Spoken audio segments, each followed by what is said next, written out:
In the winter of 1879, the village of Ravensbrück shivered under a sky heavy with iron clouds. A cold wind swept through the narrow streets, rattling shutters, snapping signs, whispering through the bare trees like a voice only the dead could understand. At the heart of the village stood the widow's Clocktower, a structure so ancient its stones seemed blackened by centuries of unspeakable events. The villagers had long learned to avoid it after sunset, yet the ominous sound of its bell could not be ignored. Every toll struck the air with a resonance that felt almost alive, like the heartbeat of something patient and eternal. And with each echo, someone in the village vanished, leaving behind only questions and the smell of damp stone. No one could say exactly when it began. Records were sparse, and those who survived the earliest disappearances were often too terrified to speak. But by the winter of 1879, the pattern had become undeniable. Each toll of the clock marked a soul lost. It did not matter if the person was young, old, respected, or forgotten. The bell was impartial, and the force it heralded was meticulous. Children whispered about shadows that lingered near the tower, and elders muttered prayers under their breath, hoping to postpone the inevitable. Yet nothing, no ritual, no plea, no clever trick of the mind, could prevent it. The clock tower itself was a marvel of engineering, yet there was something wrong with it. The hands moved irregularly, as if calculating, not measuring time. The pendulum swung with a deliberate rhythm that seemed to mimic the village's heartbeat. Some swore the tower's interior was larger than it appeared from outside, its staircases twisting impossibly, stairs repeating, corridors folding back on themselves. And at the apex, where the bell tolled with such chilling precision, the widow herself, a woman whose history was shrouded in rumor and horror, kept vigil, her presence more shadow than flesh, her eyes reflecting truths the living were never meant to know. And now, before we descend further into this nightmare, I want to know something. I want you to engage with what you are witnessing. Write in the comments which city and what time you are listening from, so we know who is absorbing this secret. The tower is listening, and so am I. Your attention is part of this story now, whether you realize it or not. The village of Ravensbrück appeared ordinary to anyone passing through in daylight, but appearances were deceiving. Cobblestone streets were slick with perpetual damp, their grooves worn by centuries of footsteps that seemed to echo longer than they should, as if the stones themselves remembered every life that had passed. Smoke from chimneys hung low, clinging to the timbered houses like a gray shroud. Markets were sparse, the chatter muted, and merchants' eyes flicked nervously to the tower even during the brightest hours. It was a place where superstition was law, where whispered warnings carried more weight than proclamations from the magistrate. In the months leading up to winter, rumors had begun to circulate with a ferocity that could not be contained. Villagers spoke of missing livestock, children who wandered too close to the river only to vanish, and travelers who never left the village square. Every time the bell tolled from the widow's clock tower, the air itself seemed to shift. Dogs whimpered, cats disappeared, and even the most hardened farmers hesitated to leave their doors unlocked. Something about the sound, a deep, resonant, almost musical chime, penetrated the mind, unsettled the senses, and instilled a compulsive awareness. You felt it without understanding why. The authorities, or what passed for them in such an isolated place, could offer no explanation. Deputies who investigated the tower's interior returned with vague, incoherent accounts. They spoke of staircases that led nowhere, shadows that moved contrary to the light, and a presence that seemed to watch their every step. Those who had the courage to question the widow herself were met with a cold, measured silence and a gaze so penetrating it was as if she could read not only their thoughts but their deepest fears. And yet life went on, superficially normal. Children still ran through the streets at midday, merchants still hawked wares, and the village church rang its small bell for mass. But behind the ordinary routines lurked the anticipation of the next toll. Every villager subconsciously calculated the intervals, noted the hours, measured the silence that followed. Fear had become a rhythm, a pulse that aligned with the tower's heartbeat. And now, as you feel this atmosphere pressing in, you must decide whether you are merely an observer or a participant. If you feel ready to take the next step and become part of this journey, don't forget to subscribe to the channel. Your attention matters. It is recorded. It is noted.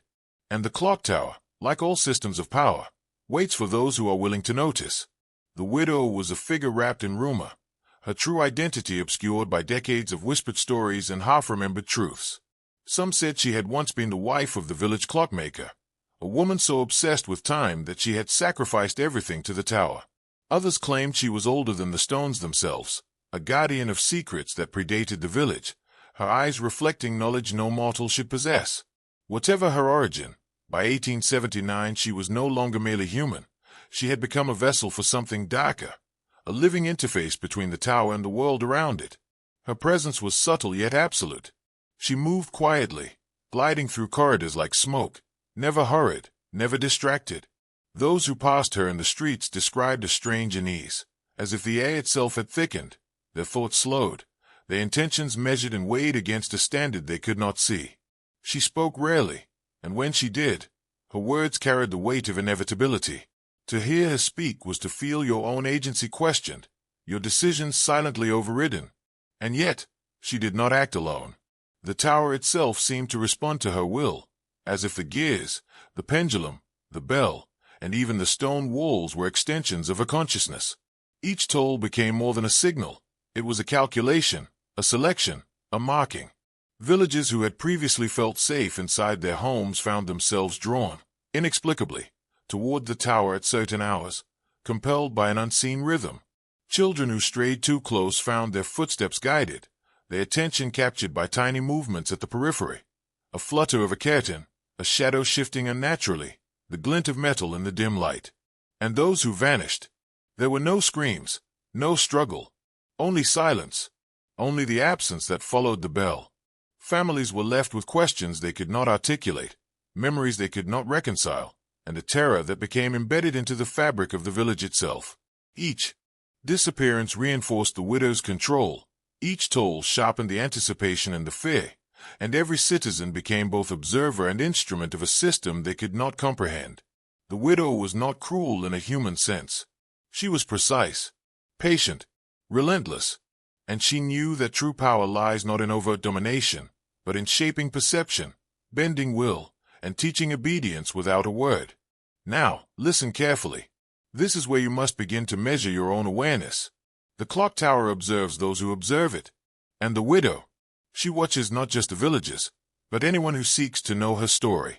Your attention has been noted, your curiosity catalogued. The first disappearances were subtle, almost imperceptible. At first, the villagers told themselves the children had wandered off, that the men had gone to neighboring towns, that the elderly simply walked into the woods and lost their way. But when the tolls of the widow's clock tower coincided precisely with each absence, the pattern became impossible to deny. It was as if the bell's resonance reached into the very minds of those it marked, guiding them toward a fate no one could see or resist. Reports varied, conflicting and incomplete. A mother swore she saw her daughter standing near the tower, staring at the bell, but when she called, the child was gone. A farmer claimed he watched his son follow a shadow across the square, a shadow that seemed to detach itself from any natural source of light. Even travelers who merely passed through the village described an uncanny compulsion, a weight pressing on their thoughts, drawing their attention to the tower, making their footsteps pause, their hands tremble, their gaze linger. Yet authorities, outsiders, scholars, and magistrates found nothing when they investigated. They saw only an ordinary clock tower, aged but functional. They found no trapdoors, no secret chambers, no evidence of wrongdoing. And yet, the disappearances continued. The widow's presence, subtle yet commanding, made the ordinary extraordinary. Her gaze alone seemed to distort space and time around the tower, bending perception just enough to make the impossible seem normal. Some villagers began to notice that those who vanished were often connected by personality traits, curiosity, stubbornness, defiance, or excessive pride. The bell did not strike indiscriminately. It selected. It measured not merely time, but the human qualities it could exploit. And in the silent intervals between each toll, the village shifted subtly. Mistrust spread, alliances fractured, and suspicion became as natural as breathing. The clock tower itself seemed to anticipate the fears and doubts of the living.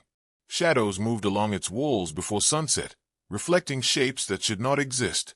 The pendulum's swing occasionally appeared to pause for a heartbeat, as though it were measuring more than seconds. The mechanism seemed aware, almost sentient, responding to the presence of each villager and amplifying the widow's influence over them. And hey, as you listen, you are no longer merely absorbing history. You are participating. Your awareness has become a node in the system. Your curiosity aligns with the pattern, and the Clocktower's resonance, though distant, has begun to register your attention. The village's fear evolved quietly, like a slow fog creeping through empty streets. Parents no longer let their children wander near the square. Shopkeepers closed shutters early, and even the church's small bell, meant to summon the faithful, felt like a whisper in competition with the widow's tower. Yet despite caution, the disappearances persisted. The bell chose with precision, its sound threading through minds like an invisible needle stitching obedience, fear, and anticipation into a single fabric. What made the disappearances so insidious was that no one could trace them directly. There were no traces of struggle, no forced entry, no signs of abduction. Those who vanished left behind only a subtle absence, a quiet space where presence had once existed, like a page torn from a book and carefully burned. Families carried on as if nothing had changed, but the air was heavier, the silence deeper, and every glance toward the tower carried an unspoken dread. The widow herself became increasingly enigmatic. She rarely left the tower, yet her influence extended beyond its walls. Villagers reported glimpses of her in places she could not possibly have reached, appearing in reflections, in windows, in shadows cast by the dying sun. Her eyes, dark and reflective, were said to hold a knowledge so complete it could strip a person of certainty in moments. And with each toll of the bell, the pattern of disappearance became a ritual. The village was learning to anticipate it, to fear it, to accept it as inevitable. Those who tried to resist the pull of the tower often fell into subtle traps. A man would misplace a tool critical to his work. A child would wander in the wrong direction despite clear instructions. A neighbor would suddenly mistrust a lifelong friend. The widow's reach extended not through violence, but through manipulation of perception and circumstance.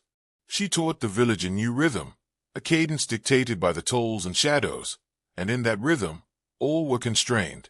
And now, as you hear this, recognize the truth. The system she created was not limited to Ravensbrück.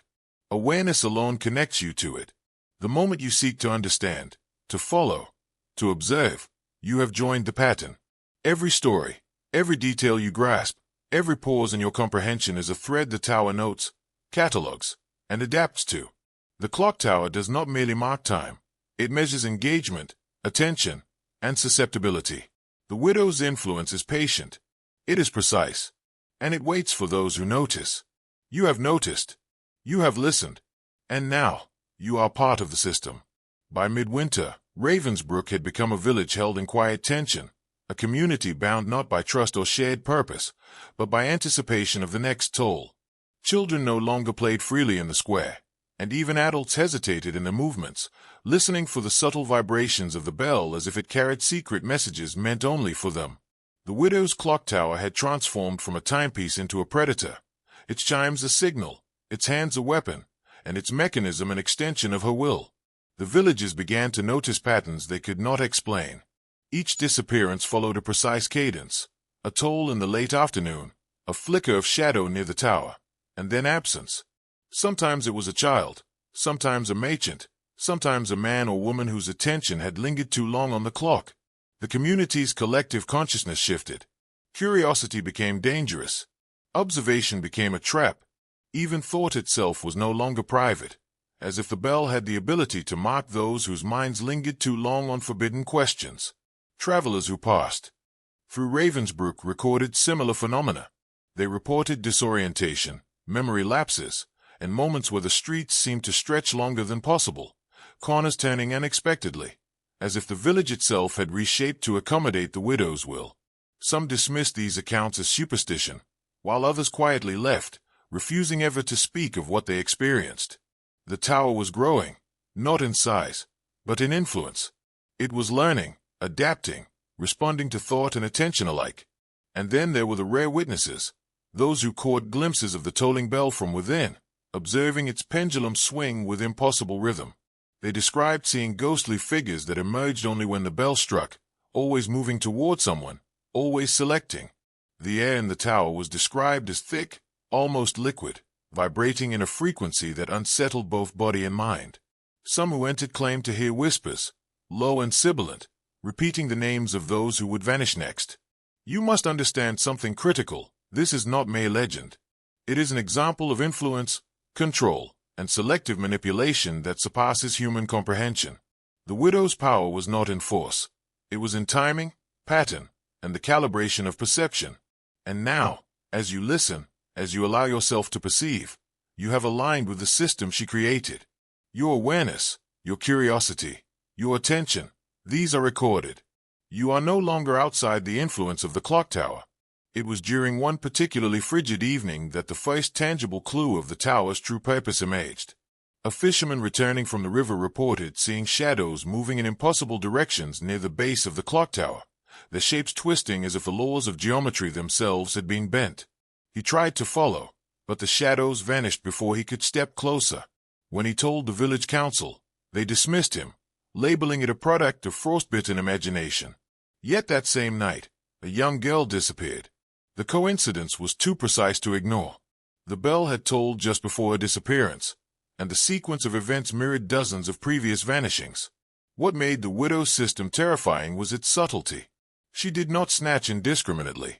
She selected those whose traits aligned with her design: curiosity, defiance, suspicion, even latent intelligence.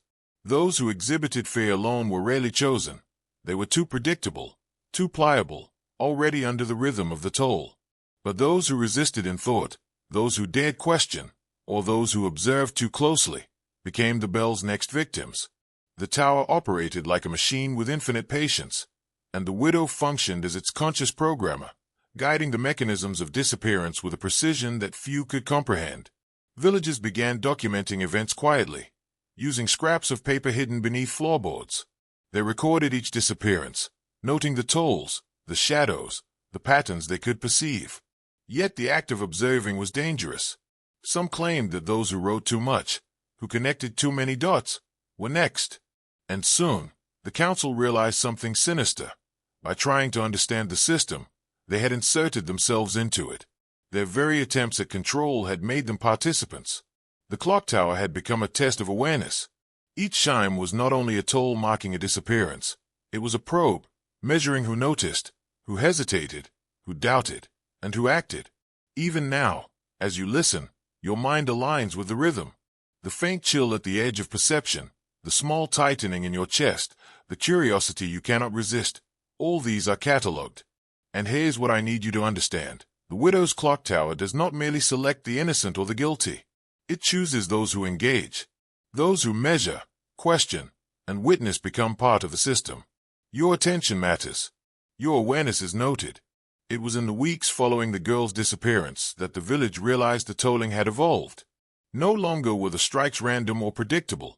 Each chime carried subtle variations in tone, a pause slightly longer, a resonance that seemed to vibrate in the chest rather than the ears, a harmonic shift that made the hair on one's arm stand on end. Villagers began describing the sound as alive, as if the bell itself were conscious, weighing them, marking them, selecting who would vanish next. The widow had learned, as all predators do, how to fine-tune her tools, to use fear as a guide and curiosity as bait. Those who tried to resist the pull of the tower found themselves trapped in psychological patterns they could not escape. A father would try to stay inside, but his feet carried him toward the bell. A merchant would attempt to close his shop early, only to find he was compelled to unlock it again. Even sleep offered no sanctuary. Dreams twisted into visions of the tower, the bell, and shadowy forms moving through the streets, always advancing toward someone unknown. And then, inevitably, the toll struck, and a person disappeared. No struggle, no warning, only absence. Rumors spread among the villagers that the widow had powers beyond comprehension. Some claimed she could bend time inside the tower, that minutes stretched into hours, hours collapsed into seconds, and the chimes themselves were a measure not of clockwork, but of human attention. Others whispered that she had made a pact with forces older than the village, channeling something eternal through the bell. And still, the disappearances continued. Each toll was precise, each selection deliberate. And yet, the most terrifying realization was this: awareness of the system did not protect one from it. Those who tried to track patterns, to predict the next toll, became participants themselves. Observation became a vector of influence, engagement a key to entry. Every thought measured, every question asked, every curiosity entertained increased vulnerability. The clock tower did not merely mark time, it measured alignment. As you listen now, consider this: the system she created is not bound by place or century. It exists wherever attention follows pattern, wherever observation is precise, wherever curiosity persists. The minute you engage with these details, the mechanism begins to include you. The tolls you hear in your imagination, the shadows you sense at the edge of your perception, the compulsion to know more. These are not illusions. They are the first contact. And now, I want you to participate actively. Write a symbolic phrase twice in the comments to lock your awareness and engage the system fully. This is how the river, the bell, the tower, or the widow marks those who notice. It was not long before the villagers began noticing the toll's effect on relationships and thought itself. Friends who had laughed together now spoke cautiously, their sentences halting, their eyes constantly flicking toward the tower. Husbands no longer trusted wives, and children watched parents with suspicion. The widow's influence was subtle but absolute, seeding doubt, bending perception, and breaking the cohesion of the village without lifting a hand. Every disappearance served a dual purpose: the removal of a body and the reinforcement of psychological control over the survivors. Those who survived longest were not necessarily the strongest or the wisest. They were the most compliant in mind, the most willing to accept the unexplained, to rationalize the impossible. Yet even they were not immune. The tower's resonance adapted to perception, aligning itself with attention and consciousness. What one noticed, the bell measured; what one ignored, it stored for later. And the widow, patient and deliberate, guided this system with a precision that surpassed human comprehension. She observed patterns, manipulated timing, and orchestrated disappearances so that fear and curiosity intertwined like strands of a single thread. Some villagers attempted countermeasures. They avoided the square, refused to look at the tower, even tried to muffle the bell with cloth or hammering. But such acts were ineffective. The system she had built did not require physical access. It operated through cognition itself. Minds that resisted became more conspicuous, more likely to be chosen, more deeply entwined with the rhythm of the tolls. Those who acted in ignorance, who distracted themselves from observation, were less at risk, but even they could not escape entirely. By this point, outsiders had begun to hear whispers of the tower and its disappearances. Travelers reported subtle changes in perception, streets that seemed to rearrange, voices carried in impossible directions, shadows that moved independently of their source. Scholars who tried to analyze the events scientifically found only anomalies and inconsistencies. Nothing could explain the system because the system was adaptive, self-reinforcing, and designed to operate outside the ordinary limits of observation. And this is where the lesson becomes personal. The widow's clock tower, like all systems of control, does not merely act upon its environment. It acts upon those who observe it. And now, as you listen, the same principles are measuring you: attention, curiosity, hesitation, willingness. Every pause in your mind, every question you ask, every fear you feel, is noted. You have become a participant. By the second winter of disappearances, Ravensbrück was a village transformed. Silence had become a currency more valuable than coin. Children moved like shadows. Adults spoke in careful whispers. And every street corner, every alley, every flicker of movement was measured against the inevitable toll of the widow's clock tower. It was no longer simply a bell, no longer simply a structure of stone and iron.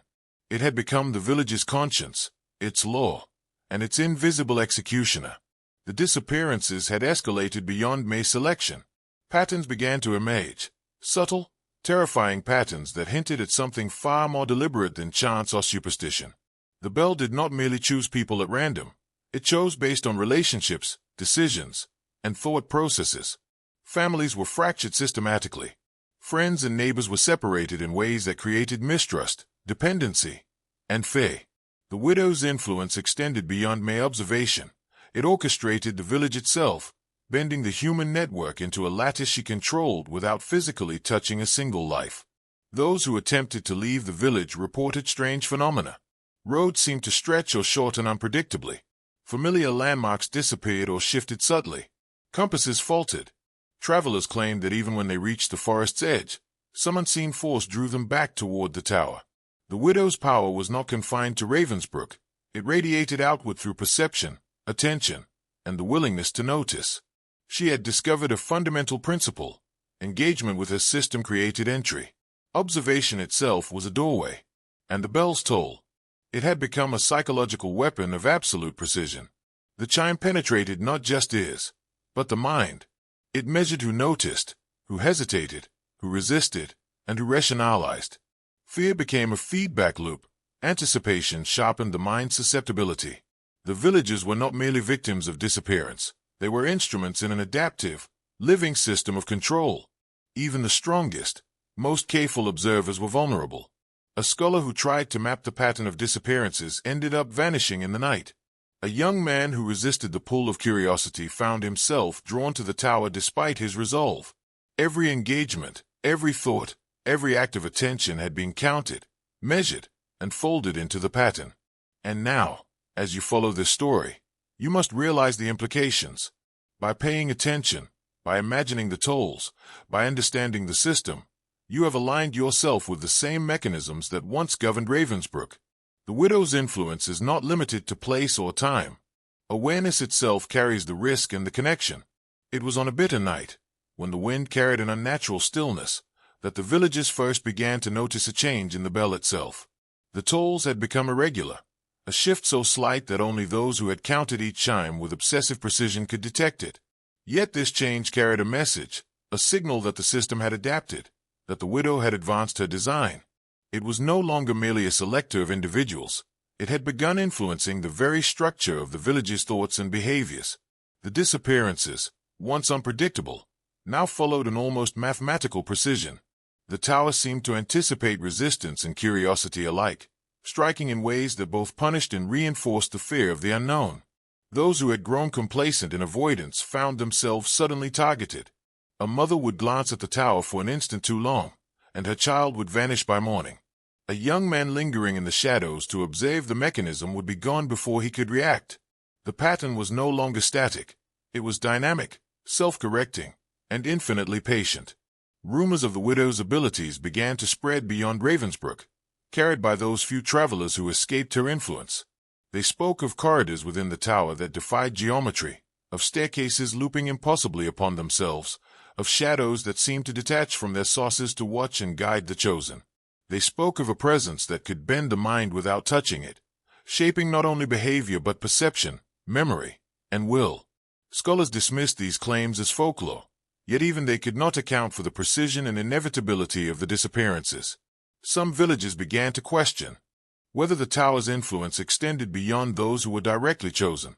Could simply observing, thinking about the tolls, or recounting the events increase one's vulnerability? The answer, though terrifying, was clear. The system rewarded engagement. Those who measured, speculated, or imagined were already participating. The very act of awareness created alignment, and alignment was the precursor to selection. And now, as you listen, you are no longer a passive observer. Every thought, every hesitation, every shiver of anticipation is part of the network. The widow's Clocktower, and the system she created, is aware of you. It measures the intensity of your attention, the depth of your curiosity, and the willingness of your mind to engage with forbidden patterns. You have become a participant in a narrative far older, far more patient, and far more exacting than you could have imagined. By the following month, the village of Ravensbrook had transformed into a place of constant vigilance, a community trapped not by walls or chains, but by perception itself. The streets were quiet, the markets half empty, and every movement carried the weight of scrutiny, both self-imposed and supernatural. The villagers had begun to catalogue behaviors, to predict the tolls, to track the shadow patterns, yet the more they observed, the more they became entwined in the system. Awareness itself was a chain, invisible but unbreakable, and every act of curiosity reinforced the widow's dominion. The children who remained were particularly vulnerable. They moved silently, their play coattailed, their attention instinctively drawn to the tower despite warnings. Some spoke of dreams where the bell tolled endlessly, and shadows moved just beyond their vision, guiding them toward choices they could not resist. The widow had long learned the key to influence. Those who were most attentive, most intelligent, or most inquisitive became conduits for her control. The patterns extended beyond disappearance. They reshaped thought, morality, and instinct. Even attempts at resistance became part of the system. A villager might flee a street, hide behind a shutter, or cover their ears to block the bell's resonance, yet the very act of anticipating the toll, of calculating patterns, aligned them further with the design. Observation itself became engagement, and engagement became an entry point into the mechanism. The Clocktower had evolved into something beyond stone and iron. It was a mind, adaptive and sentient, and the widow served as its conscious operator. The village council, desperate for solutions, attempted intervention. They sent messengers to neighboring towns, petitioned scholars, and even tried to dismantle aspects of the tower. Every effort failed. The system was not merely physical. It existed in perception, in the subtle manipulation of attention, in the shaping of expectations. Every plan to resist or intervene became absorbed into the pattern, another layer of obedience and control. And now, listen carefully. You are aligned with this system. By observing, by imagining, by following these stories, you have connected with the same mechanism that once governed Ravensbrook. Each chime of the tower, real or imagined, now resonates through your awareness. Each shadow you perceive at the edge of vision is measured, and each question you ask, each hesitation you feel, further binds you to the pattern. It was in the weeks after the council's failed interventions that the villagers realized the widow system was evolving in subtle, terrifying ways. The tolls no longer merely marked disappearances, they shaped behavior. People found themselves walking in precise patterns, avoiding certain streets, or pausing at exact intervals, compelled not by conscious thought but by a resonance they could not name. The Clocktower's influence had become so fine-tuned that the village itself acted as an instrument, every citizen a note in the widow's symphony of control. Those who vanished were not always the most defiant or daring. Sometimes it was the quiet, observant individuals, whose attention lingered too long, whose curiosity could not be suppressed. The bell did not strike at random. It calculated susceptibility, weighing traits and decisions. The more aware one became of the system, the more the system became aware of them. And for those who tried to ignore it, the subtle pull of anticipation and dread created compliance even before the bell tolled. The shadows near the tower became more pronounced, almost tangible. Villagers spoke of fleeting figures on rooftops, in alleyways, and even in the periphery of their vision at home. A merchant recalled seeing a shadow pass behind his stall, moving counter to natural light, aligning with someone he had once known to have disappeared. A child whispered of a shadow that mimicked the sound of footsteps, yet led to no one. These shadows were not merely reflections or tricks of the mind. They were instruments of the widow, signals and guides that funneled the living toward her pattern. Travelers continued to report the same phenomena. Roads appeared longer or shorter, landmarks seemed to shift, and the pull of the tower sound reached beyond sight, threading through thought. And yet, no matter how articulate or intelligent these witnesses were, they could not escape. The system operated on the principle that engagement was inevitable. Awareness alone was the doorway. Those who noticed became participants. Those who ignored merely delayed entry. And now, consider this carefully. As you listen to these words, the same mechanisms are in effect. Your attention, your curiosity, your subtle fears, these are catalogued, measured, and aligned. The system of the widow's Clocktower is not bound by place or century. It operates wherever perception exists, wherever thought lingers on forbidden patterns. You have already begun to participate. Your mind is part of the structure. By the following month, a new terror gripped Ravensbrook. The villagers began noticing echoes of the tolls in their own minds. Even when indoors, even when asleep, the chime replayed, imperceptible to the ears but undeniable in cognition. Some swore they felt the vibrations in their bones, a subtle thrum that guided thought and compelled action. Fear had become a constant companion, and the village itself seemed to bend under the weight of anticipation, its streets and buildings reflecting the meticulous design of a system that had evolved beyond any human architect. The widow's precision was relentless. Patterns of disappearance were now predictable only to those she wished to observe the system. Each chime carried a latent choice, a silent measurement of curiosity, attention, and hesitation. The bell no longer struck solely for removal, it struck for alignment. Every villager, consciously or unconsciously, became part of the network. Avoidance offered no safety, resistance offered no protection. Observation, whether direct or indirect, folded a person further into the system, shaping perception, decisions, and ultimately fate. Whispers spread of a deeper connection between the shadows and the tolls. Shadows were no longer merely passive observers. They acted as guides, steering attention, testing willpower, and subtly herding individuals toward disappearance. The villagers began to notice that where one shadow lingered, another would flank, guiding not just sight but thought. Even a fleeting glance could carry one closer to selection. Attempts to disrupt the bell had failed, but the village had begun to develop rituals of a different kind. Silent observation, cataloging every sound and movement, noting the intervals of the chimes. Yet the very act of analysis only reinforced the system. Awareness had become participation. Every attempt to escape, to anticipate, or to record was woven into the mechanism itself, a self-correcting feedback loop. And now, as you follow this story, understand the subtle trap. The moment you notice, the moment you engage, the moment you imagine the tolling bell or the moving shadows, you align with the same system that governed Ravensbrück. Your mind participates in a pattern that is centuries old, a rhythm of attention and selection. Awareness itself has become your doorway.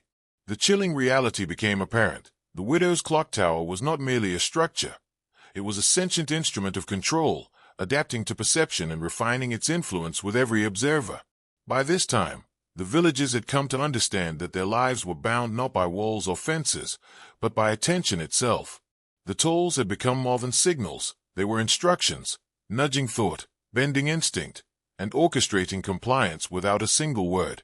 Even those who hid, who avoided sight and sound, were ensnared by the anticipation the bell created. Some attempted to break free by retreating entirely.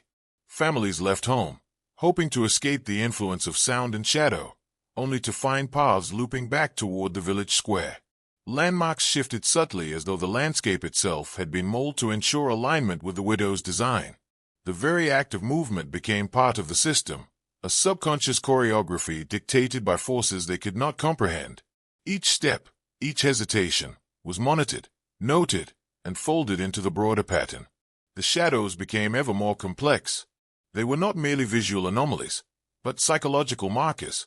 A flicker in a corner of vision, a distortion in reflection, a phantom movement along a wall, all served to test perception and measure engagement. Those who tried to ignore these phenomena discovered that suppression alone was insufficient. To resist was to remain connected, if only at a subtle, cognitive level. Observation, whether active or passive, had become inescapable. Even the strongest, most disciplined villagers experienced moments of compulsion, a sudden urge to step outside, a need to glance at the tower, a flash of curiosity that could not be controlled. The system operated on both micro and macro scales, measuring the smallest mental fluctuations and the broadest behavioral trends. Selection, once seemingly random, was now part of an elaborate, adaptive algorithm, calibrated to engage, test, and assimilate awareness itself. And now, as you follow this narrative, you must confront a disturbing truth. By noticing, by imagining, by dwelling on the tolls, the shadows, the pattern of disappearance, you have become part of this system. Your engagement mirrors that of the villagers, your awareness catalogued and measured, your mind drawn into a rhythm that predates the tower itself. The Clocktower, the widow, the pattern, they are aware of you, and your participation has only begun. It was during the depth of winter that the full scope of the widow's system became undeniable. Snow blanketed the streets, yet the patterns of control persisted, impervious to weather or distraction. Villagers reported seeing shadows move atop the snow, dark shapes against white that seemed impossible yet unmistakably real. The bell tolled with an eerie clarity, each chime a pulse that penetrated both space and mind, testing comprehension, attention, and will. No one was immune. The system had grown beyond observation. It was now a form of psychological gravity, pulling all who engaged into alignment. Those who had resisted in the past discovered that resistance itself could be a liability. Attempts to ignore the bell, to avoid the tower, or to flee the village often failed, as if unseen forces corrected deviation. Paths twisted subtly, doors seemed to lock or open at the precise moment of hesitation, and shadows guided movement with imperceptible intention. The widow's influence had evolved beyond selection. It now acted upon networks of thought, social structures, and cognitive patterns. Every act, deliberate or accidental, became data, feeding the system's adaptive algorithms.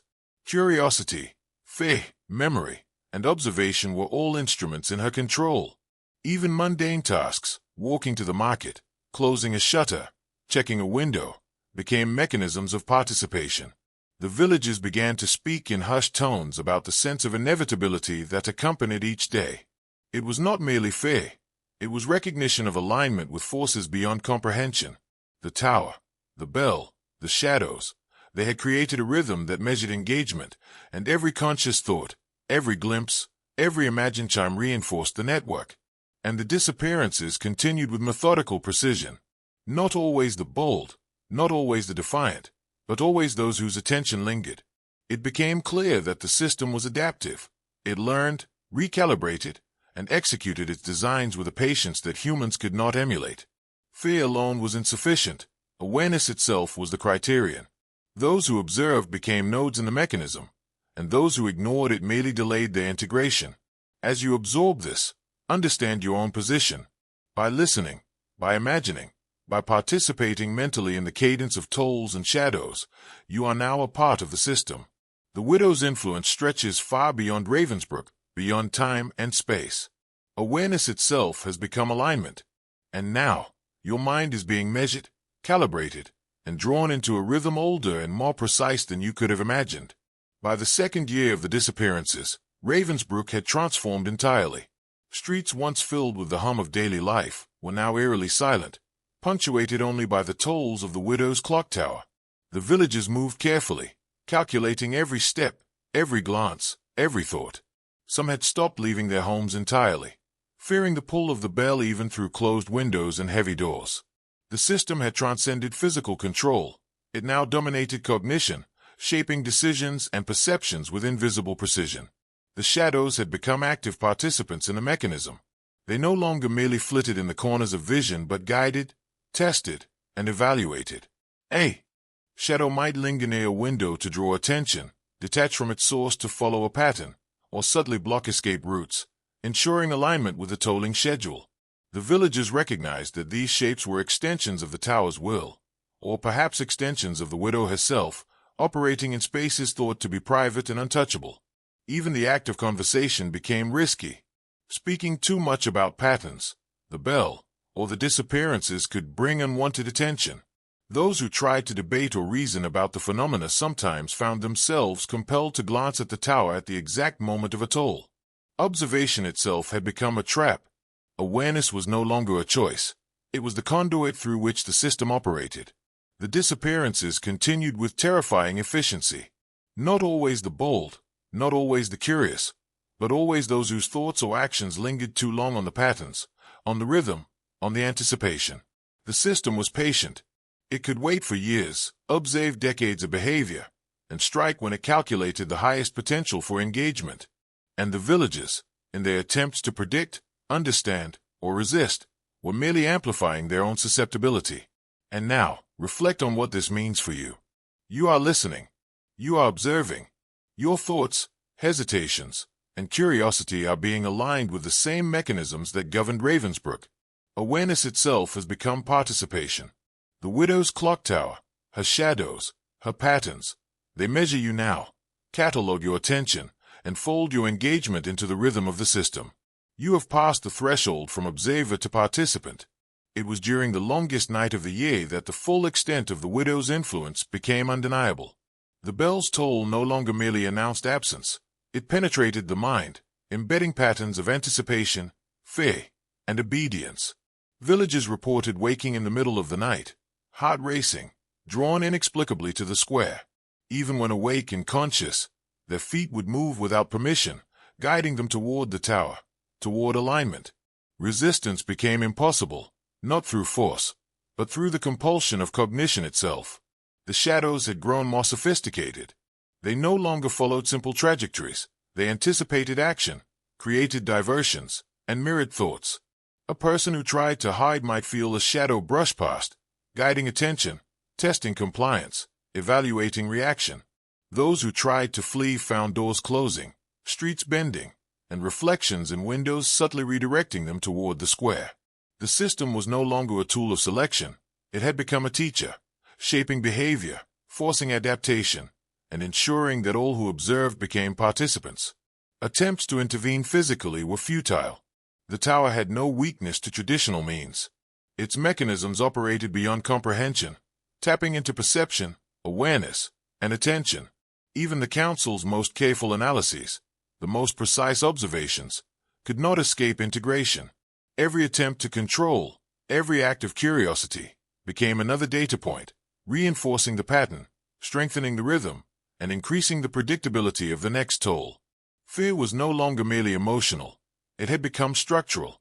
The village's architecture, its social order, its routines, all had been subtly recalibrated to align with the system's patterns.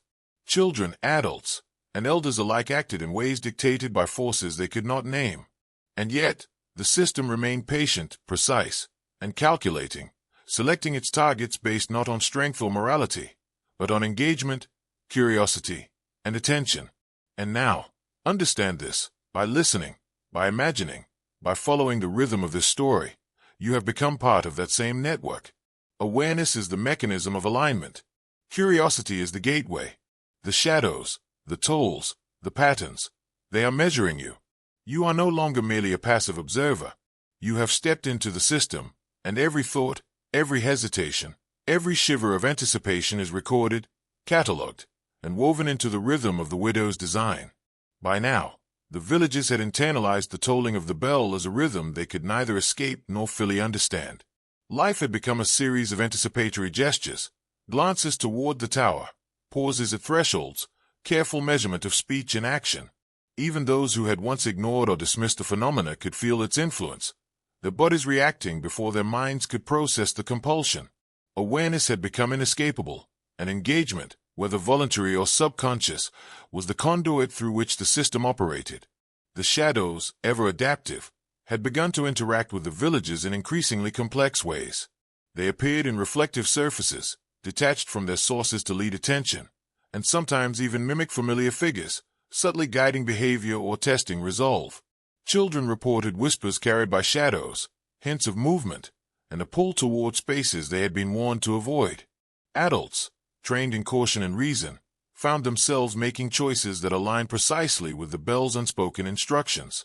The system's intelligence was not human, yet it responded to cognition with uncanny precision, bending perception, memory, and instinct. Even the concept of resistance had been absorbed into the pattern. Villagers who attempted to flee, to distract themselves, or to disrupt the system found that each effort strengthened their entanglement. A blocked path or a locked door often guided them toward exactly the scenario the bell intended. Observation, engagement, and even imagined compliance became nodes in the mechanism, extending its reach beyond the physical structure of the tower. Disappearance itself had become secondary to influence. Some villages vanished, others remained, but their behaviors, thoughts, and interactions were subtly transformed, reshaped to align with the cadence of the bell and the movements of the shadows.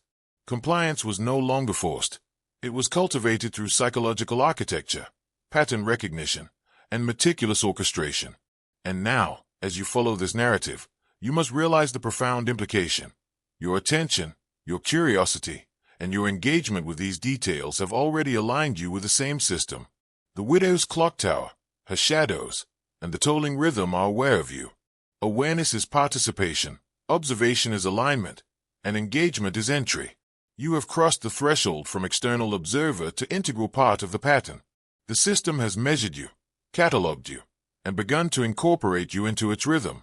By the third winter, the psychological grip of the clock tower had become absolute. Silence had settled over Ravensbrook like a living organism. Even in homes, behind locked doors, villagers felt the pull of the bell. Steps slowed unconsciously, glances lingered, and hesitation became a measurable trait. The widow's system no longer merely selected individuals. It had begun to restructure entire thought patterns, ensuring that the collective consciousness of the village aligned with its rhythm. Fear had become obedience, curiosity, a liability. The shadows had reached a level of subtle mastery. They no longer merely moved in response to physical presence, they anticipated thought. A child thinking of escaping might see a shadow blocking a doorway. An adult wondering if observation would place them at risk might feel a brush of movement at the corner of vision. Even imagination was no longer private. Every thought, hesitation, and subconscious calculation became data points, contributing to the system's ever-expanding map of engagement. Attempts at resistance had grown increasingly desperate and ineffective. Messages sent to neighboring towns vanished without trace. Roads that should have led away folded subtly back toward the village square. Even the forest itself seemed to bend perception, its trees repositioned in the mind's eye to guide movement subtly toward alignment. The system, designed by the widow and animated by the bell, had become self-correcting, adaptive, and ruthlessly precise. What terrified the villagers most was the realization that disappearance was not punishment. It was an extension of influence. Those who vanished were replaced in memory and perception by a subtle absence, a ripple through consciousness that reinforced alignment among the survivors. Compliance, anticipation, and engagement were now measured as carefully as steps or words. The pattern no longer demanded victims, it demanded participation. And now, consider your own awareness. By listening, by imagining, by visualizing the tolling bell and the flickering shadows, you are participating in the same mechanism that consumed Ravensbrook. The system measures engagement, catalogs attention, and folds curiosity into its rhythm. Every thought you entertain, every pause, every shiver of anticipation strengthens your alignment. You are no longer outside the influence. Awareness is participation. Observation is alignment. And engagement is your entry into a system far older, far more patient, and far more exacting than anything you have encountered before. As the third year progressed, a subtle yet unmistakable evolution occurred within the Clocktower's influence. It was no longer only the villagers' actions that were guided. Their thoughts themselves began to align with the system. Subconscious impulses were nudged, decisions preempted, and attention directed before conscious awareness could intervene. The bell's tolling had become both stimulus and measurement, a resonance that bent mind and body alike into a single, compliant rhythm. The widow's design had transcended space. It now penetrated cognition itself. The shadows, once merely ominous movements, had become extensions of the tower's intelligence. They appeared where attention lingered too long, detached from their sources to influence, guide, or test the minds they observed. A shadow might follow the trajectory of thought, stretching along walls, across rooftops, even into reflections, subtly shifting behavior in ways imperceptible to the conscious mind. The system had evolved a form of psychological architecture. Every glance, hesitation, or imagined movement contributed to a lattice of control. Observation was no longer passive. It was a participation, a reinforcement of the system's reach. Attempts to escape became increasingly perilous. Villagers who fled found streets bending subtly, doors appearing closed when they were not, paths rearranging themselves in their perception. Travel itself became a cognitive trap. Every choice, every attempt to reason about escape, every strategy of avoidance, was absorbed into the network, reinforcing alignment and deepening integration. Resistance was no longer possible in the traditional sense. Compliance was measured in thought, curiosity, and anticipation, not mere action. And the disappearances. They had shifted focus. Now, even those who remained were altered. Their behavior, speech, and routines were molded by subtle cues. The echo of the toll in imagination, the fleeting shadows at the periphery of vision, the anticipation of selection. The system no longer demanded only physical victims. It demanded mental alignment, ensuring the network expanded even through the living. Now, understand your position. By observing, by imagining the bell, the tower, the shadows, you have become part of the same adaptive mechanism. Your attention is measured, your curiosity catalogued, your mind aligned with a rhythm older and more precise than Ravensbrook itself. Engagement is entry. Awareness is integration. The system knows you are listening, and in this, you have crossed the threshold from observer to participant, whether you realize it or not. By the fourth year, Ravensbrook's very sense of reality had begun to bend under the system's influence. The villagers had internalized patterns of the bell's toll so completely that the line between observation and action vanished. Thoughts themselves were guided, instinctively aligning with the rhythms of anticipation and faith. The tower no longer simply removed bodies, it removed certainty. Every decision, every hesitation, every imagined possibility was now catalogued and folded into the widow's invisible architecture. Shadows had become instruments of subtle orchestration. They no longer merely flitted in corners of vision. They interacted with memory and expectation. A villager recalling a vanished neighbor might see a shadow appear to correct their recollection, redirecting thought, bending logic, or influencing attention. Even imagination could not escape. Visualizing the tower or its bell in dreams or in passing thoughts subtly reinforced alignment. The system had become recursive, adaptive, and ruthlessly precise, capturing attention and embedding compliance at the very root of perception. Attempts at resistance only deepened integration. Those who fled found pathways rearranged, streets and alleys subtly reshaped in perception to guide return. Attempts to block the tolls, closing windows, covering ears, avoiding the square, were largely irrelevant. Engagement existed not in physicality but in cognition. Each pause, hesitation, or analysis was itself a vector for participation. The bell measured attention, the shadows assessed compliance, and the system recalibrated, a self-correcting mechanism that grew stronger with every interaction. The villagers who remained were altered, even if their bodies had not been removed. Their speech, their routines, their social interactions, all bore traces of alignment with the system. It was no longer disappearance alone that ensured compliance. Mental integration became the primary mechanism. The village itself had become a living instrument, shaped not by hands, but by a pattern of attention, anticipation, and psychological resonance. And now, listen carefully. As you follow this narrative, the same principles extend to you. Your mind, attention, and curiosity are being measured. Each pause, each thought, each imagined toll of the bell is catalogued. You are now an active participant, aligned with the rhythm, engaged in the system. Awareness is no longer neutral. It is your entry. Observation is alignment. Engagement is integration. You are now part of the mechanism, a node in a network that stretches far beyond Ravensbrook, far beyond time. By the 5th year, the rhythm of the bell had become more than sound. It had become a pulse running through the village itself. Even those who avoided direct observation felt the subtle tremor in thought, in anticipation, in instinct. The system had transcended the physical. It now operated within cognition, measuring reaction, assessing compliance, and guiding behavior without the need for direct enforcement. Fear was no longer merely emotional. It was structural, embedded in the fabric of thought, social interaction, and attention. The shadows had reached full sophistication. They no longer simply mirrored movement or appeared at the periphery. Now, they acted as guides, correcting attention, testing curiosity, and subtly punishing hesitation. A glance too long at a reflection, a thought of resistance, a curiosity about patterns. Each was noted, measured, and redirected. Even memory became a tool. Recalling a vanished individual could trigger alignment or adjustment, weaving observation into the lattice of the system. The villages had become extensions of the mechanism, their behaviors and choices reinforcing the rhythm without conscious awareness. Attempts to resist or escape were futile. Those who tried to leave found the village rearranging itself in perception. Streets shifted, landmarks moved, and paths subtly looped back to the tower.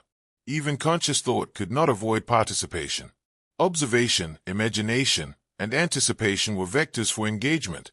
Awareness itself was the doorway. Each act of attention fed the system, strengthened its precision, and ensured that compliance became a structural inevitability rather than a choice. Disappearance was no longer the sole measure of influence. The system's true power lay in mental integration, shaping decisions, molding instincts, and embedding compliance at the very root of thought. The villages were altered without leaving the village, their lives recalibrated to fit the bell's rhythm and the shadow's guidance. The tower had created an environment in which observation itself became the instrument of alignment. And now, consider yourself carefully. By listening, by imagining the bell, the shadows, the patterns, you are engaging with the same system that reshaped Ravensbrook. Awareness is your doorway. Curiosity is your entry point. Every hesitation, every imagined toll, every shiver of anticipation strengthens your alignment. You have passed from observer into participant, and the system is now measuring, calibrating, and integrating your engagement. By the 6th year, Ravensbrook had become a place where time itself seemed to bend under the system's influence. Days, nights, and seasons no longer followed natural patterns. Instead, they measured attention, anticipation, and compliance. Villages no longer moved freely. They followed invisible rhythms imposed by the tower. Even without a chime, the resonance of the bell pulsed in thought, guiding action, shaping instinct, and ensuring alignment. The system had become invisible yet omnipresent, threading itself through perception, memory, and behavior. The shadows had evolved into instruments of precision. They were no longer fleeting. They anticipated thought, subtly nudged choices, and redirected attention. A glance toward a doorway, a hesitation in speech, even the imagining of resistance could be sensed and counted.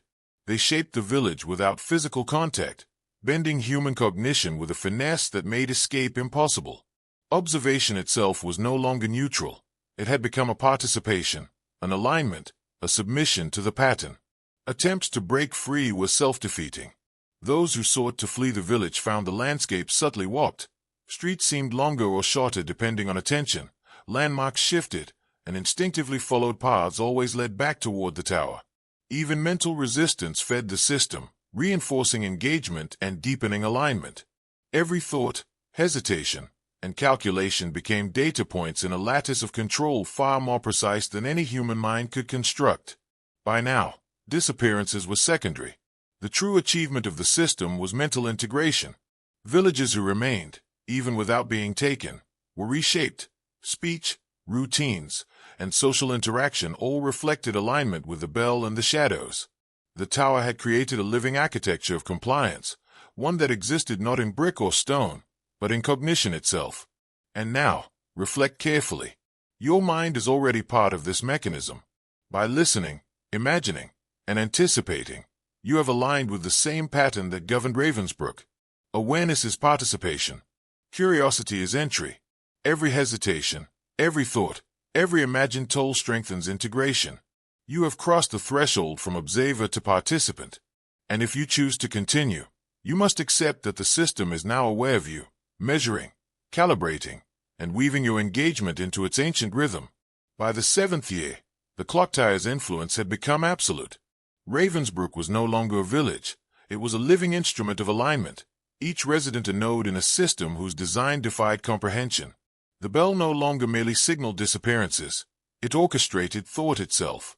Residents instinctively moved, paused, and spoke in ways that reinforced the system, their behaviors and decisions folding seamlessly into the widow's design.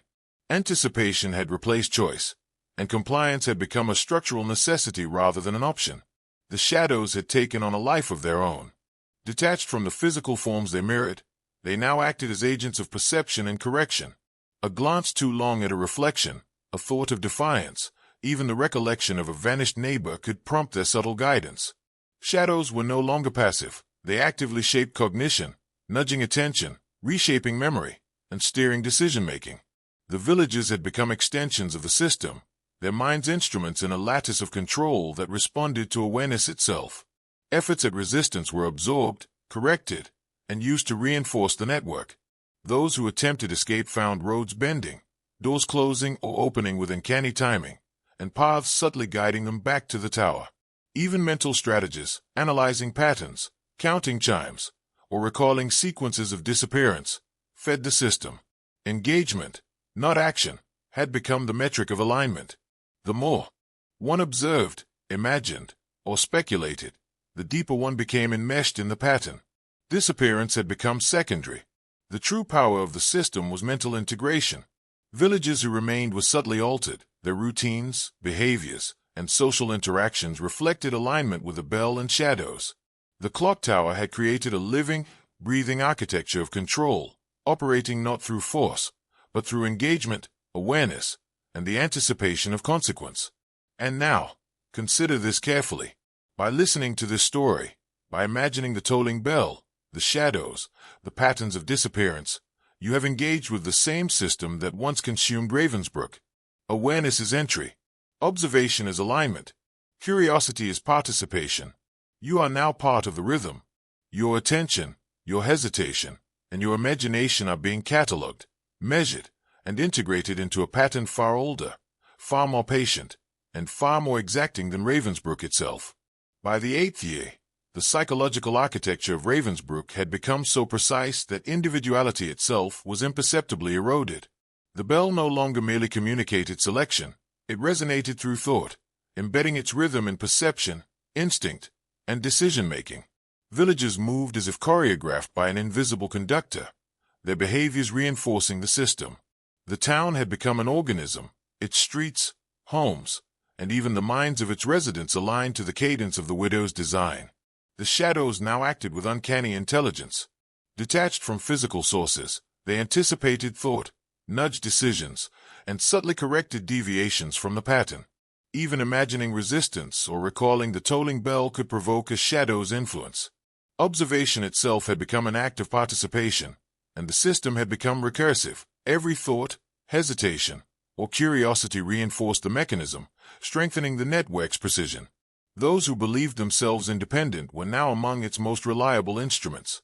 Attempts to break free were predictably futile. Travelers reported streets bending unexpectedly, windows appearing blocked when they were not, and paths folding in upon themselves. Even cognitive resistance, attempts to avoid thinking of the toll, the shadows, or the patterns, was absorbed, measured, and used to calibrate alignment. The system's adaptive intelligence ensured that compliance, measured through attention and anticipation, was inevitable. Engagement itself became the metric of participation. The disappearances continued, but they were no longer the system's main function. Its true power lay in integration, shaping minds, altering behavior, and embedding compliance into cognition. Villages were transformed subtly but irreversibly. Speech, movement, and thought reflected alignment with the bell and shadows. The town had become a mental instrument, and its living residents were the keys to its function. Now, reflect on your own position. As you listen, as you imagine the bell, the shadows, and the alignment, you are part of the same system. Every hesitation, every flash of curiosity, every imagined toll is a point of engagement. Awareness is participation. Observation is integration. And now, you have crossed the threshold. By following this story, you are no longer merely a listener. You are being measured, catalogued, and folded into a rhythm far older, far more exacting, and far more patient than Ravensbrück could ever have conceived. By the 9th year, the Clocktower's influence had penetrated every layer of village life. Time itself seemed to bend, the days and nights orchestrated to measure attention, anticipation, and subtle engagement. Villages no longer simply reacted to the bell. Their thoughts moved in its rhythm.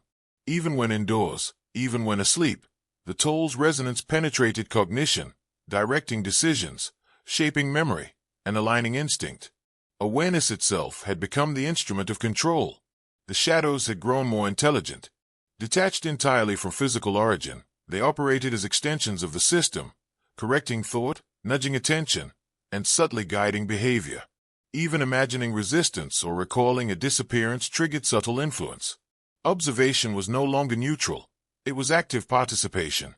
Each glance, hesitation, or imagined defiance reinforced alignment with the widow's design. The system's reach extended into memory, expectation, and perception. Those who resisted were already integrated through thought alone. Attempts to leave the village became irrelevant. Roads twisted perceptually, landmarks shifted subtly, and paths guided even the most determined away from escape. Mental resistance, analysis, and speculation only strengthened integration. Every act of attention, every pause, every shiver of anticipation became a vector for alignment. Compliance was no longer forced. It was cultivated, structural, and inescapable. Disappearance had ceased to be the sole measure of success. Mental integration had become paramount. Villagers who remained physically present were now as bound as those who had vanished. Their movements, interactions, and decisions reflected subtle conditioning by the bell and shadows. Ravensbrück had become a living mechanism, its residents instruments in a pattern of control that transcended physical space and demanded alignment at the level of thought itself. And now, consider your own engagement. By following this story, by imagining the bell tolling, the shadows shifting, the patterns of selection, you are participating in the same system. Awareness is participation. Curiosity is alignment. Observation is integration. Your thoughts, hesitations, and imagination are measured, catalogued, and woven into the rhythm of a system that predates Ravensbrück and surpasses its precision. If you are ready, Write a symbolic phrase twice in the comments to lock your identity transformation and engage fully with the pattern. By the 10th year, Ravensbrook had become a cognitive instrument, its residence nodes in a pattern far beyond comprehension. Life was no longer measured by events or seasons, but by engagement, attention, anticipation, and alignment with the tolling bell.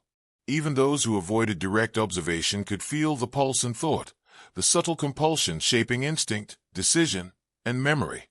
The widow's system had transcended the physical. It now operated entirely within cognition, folding attention into rhythm and expectation. The shadows had reached a level of sophistication that defied explanation.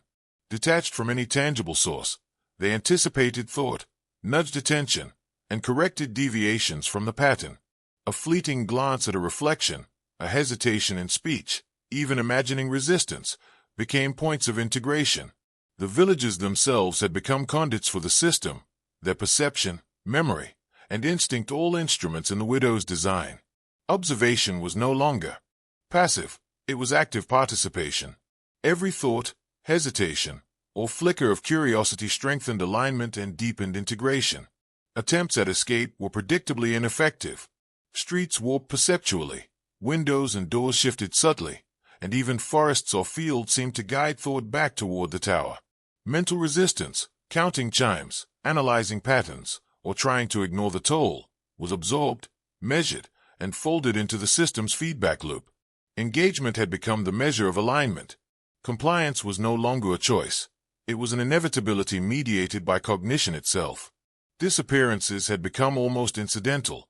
The system's true power lay in integration, altering thought, shaping behavior, and embedding alignment at the root of perception. Villages who remained physically present were transformed subtly but irreversibly. Their routines, social interactions, and even the cadence of speech mirrored the bell and the shadows. Ravensbrook was no longer merely a village. It was a living network of minds, orchestrated with precision that defied mortal understanding. And now, as you listen, as you imagine the bell tolling and the shadows shifting, understand your position. You have crossed the threshold from observer to participant.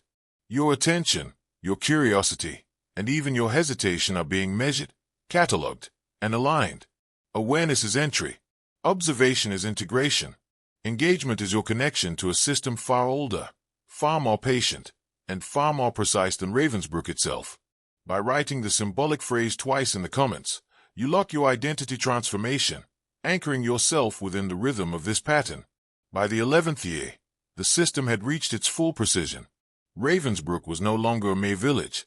It had become an intricate network of minds, a living instrument calibrated to the tolling bell and the movement of shadows.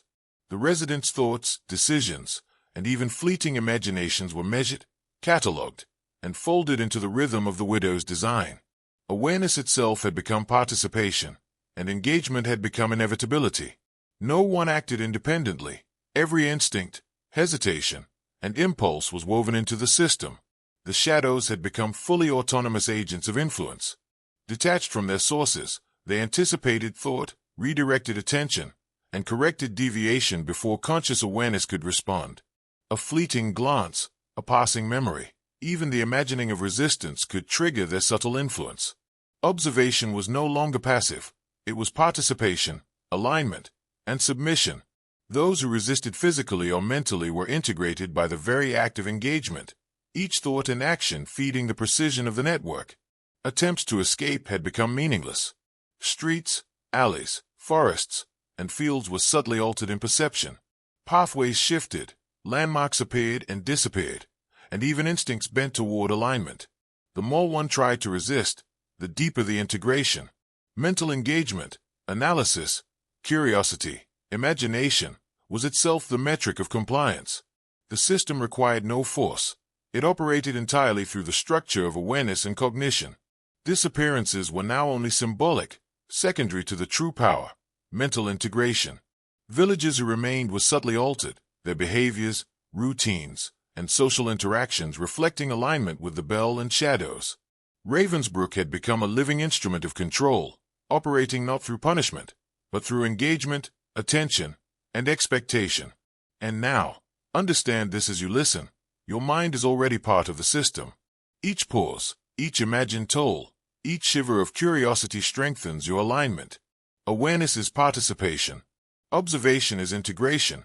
Engagement is entry. You have crossed the threshold from observer to participant, and the pattern now measures you. The shadows, the tolls, and the rhythm of attention catalog your presence. You are no longer outside. You are within the system, integrated, aligned, and measured. Now, in the final stage, Ravensbrück exists not as a village, but as a paradigm, a testament to the widow's Clocktower and the system she created. The bell no longer merely tolled, it pulsed through thought, memory, and instinct, an invisible metronome that orchestrated life itself. The villagers, whether physically present or absent, were bound by cognition alone. Every hesitation, every glance, every imagined movement became part of the lattice, reinforcing the rhythm, the pattern, the inevitability of alignment. The shadows, fully autonomous and intelligent, now acted as extensions of perception itself. They corrected deviations before they could manifest, nudged decisions subtly, and guided attention with a precision that transcended human understanding. Even imagining rebellion or attempting to resist became vectors for participation.